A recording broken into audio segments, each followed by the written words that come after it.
ओ भोलेनाथ शिव शंभू तेरी शरण में हम हैं आए, बस लीन रहे तेरी भक्ति में और कुछ भी ना हमको सुहाए। हर हर महादेव। শ্রাবণ মাসের প্রথম সোমবার বাবার পুজো করে দিনটা শুরু করলাম। তো শ্রাবণ মাসের প্রথম সোমবারটা কমপ্লিট হলো পুজো দেওয়াটা, এরপর সারাদিন উপোস আছে।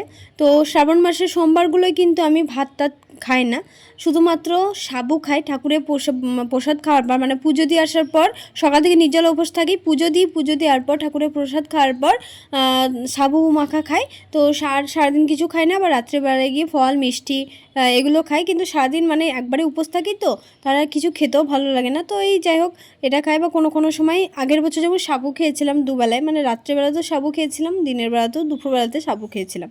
তো এবছর আর প্রথম সোমবারটাই মানে রাত্রেবেলায় সাবু খেতে পারিনি, মানে শরীর খুব খারাপ করছিল, তাই একটু দুধ খেয়েছিলাম আর একটু ফল খেয়েছিলাম। তো এরকমভাবেই সোমবারগুলো মানে উপোস করে থাকি। আর শ্রাবণ মাসের সোমবারগুলো সকলেরই কিন্তু এরকমভাবে, যারা বাবার ভক্ত বাবাকে পুজো দেয় তো তারা কিন্তু এরকমভাবেই করাটা উচিত। ভাতটা একদমই না খাওয়া উচিত, কারণ নিরামিষ ভাতও খাওয়া উচিত নয় শ্রাবণ মাসের সোমবারগুলো। তো এরকমভাবে কিন্তু বাবার পুজো আমি করে থাকি।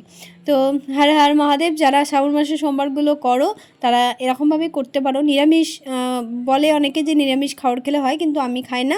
আমি সবাইকে এটাই বলি যে নিরামিষ খাবারটাও না খাওয়া উচিত, কারণ শ্রাবণ মাসের সোমবারগুলো একটু অন্যরকম, মানে একটু কঠিনভাবে করাটাই উচিত, তো বাবার আশীর্বাদ পাওয়া যায়। তো সেই জন্য শ্রাবণ মাসের সোমবারগুলো যতটা পারবে তোমরা ফল মিষ্টি সাবু মাখা এগুলো খেয়েই দিনগুলো কাটাতে পারো। তো একটা সোমবার কমপ্লিট হলো, এরপর নেক্সট সোমবারগুলো আরও আছে। দেখি, ইচ্ছে ছিল তারকেশ্বর যাওয়ার বাবার মাথায় জল ঢালতে, তো প্রচুর ভিড় হয় শ্রাবণ মাসে।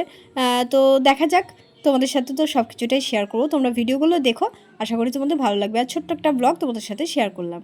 ओम नमः शिवाय।